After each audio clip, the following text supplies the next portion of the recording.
శ్రీకృష్ణుడే సర్వస్వని ఆయన మందహాసము కలదై ఉన్నది. మధురాతి మధురమైన మధుసూదన్ని ఆశ్రయించిన పుట్టి బండలు కూడా వెండి కుండలై శోభిస్తాయి. ఆయనని సేవించినట్లయితే ఆయన దర్శనం మనం బర్త్డే ఆయన జన్మదినోత్సవం మనం ఎంతో ఉత్సాహంగా మనం ఇక్కడ మురళీకృష్ణ ఆలయంలో మనము చాలా రోజుల నుంచి అభిషేకము అర్చన ఈ విధంగా అన్ని కార్యక్రమాలు మనం నిర్వహించుకుంటున్నాం. చాలా మంది భక్తులు వచ్చారు.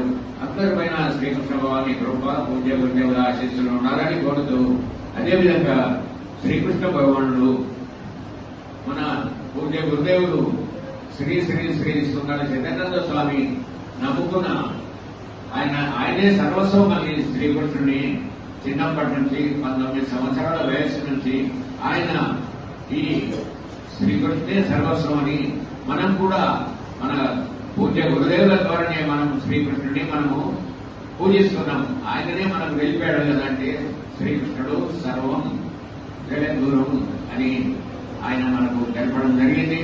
అదేవిధంగా శ్రీమన్నారాయణుడు నరుడుగా ప్రేమతో కిందికి దిగడం అవతారం. భగవదవతారంలో పూర్ణ శోభతో దిగిన అవతారమే శ్రీకృష్ణ అవతారం. బాల్యం నుండి అవతార సమాప్తి వరకు ఆయన ప్రతి అడుగులో, ప్రతి మాటలో, ప్రతి పనిలో పూర్ణత్వం పొందుతూ వచ్చింది.